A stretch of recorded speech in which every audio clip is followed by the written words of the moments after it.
سلام به همه عزیزان، به یکی دیگه از ویدیوهای یکتایاب خوش اومدید. اکسترا پرو یکی از محصولات شرکت مایلب استرالیا است.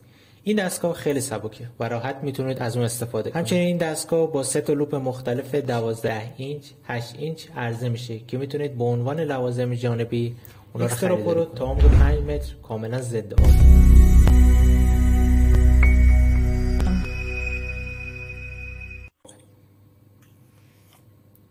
برای حذف کردن نویز در اکسترا پرو دکمه تنظیمات رو فشار بدید تا نماد حذف نویز در پایین صفحه نمایش دستگاه ظاهر بشه. با استفاده از دکمه منفی، مثبت یا دکمه تایید و رد میتونید برای شروع نویز کنسلینگ خودکار استفاده کنید. بعد از تمام شدن حالت نویز کنسلینگ دکمه تنظیمات رو فشار بدید تا نماد بالانس زمین در سمت چپ دستگاهتون ظاهر بشه. بعد دکمه تایید و رد رو نگه دارید تا اعداد دستگاه یه جا ثابت بشن.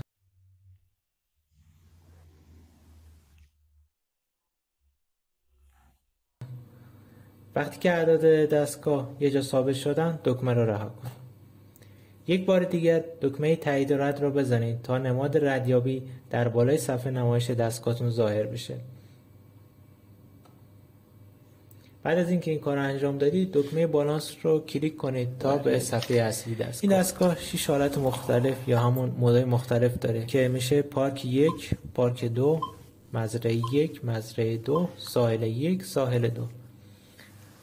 در هر دو حالت پارک و مزرعه شما میتونید 3 فرکانس مختلف 5، 10، 15 کیلوهرتز رو داشته باشید. تو حالت ساحل فقط شما فرکانس 8 کیلوهرتز رو دارید.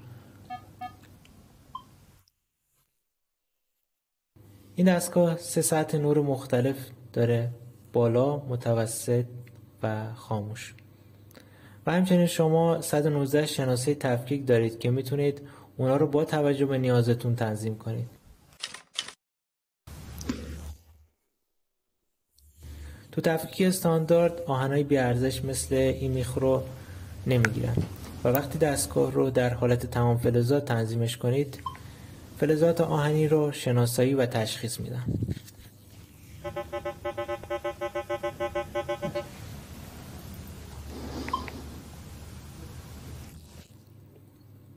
با الگوهای دیگه تفکیک میتونید فلزات مختلف مثل سکه و جواهرات رو شناسایی کنید.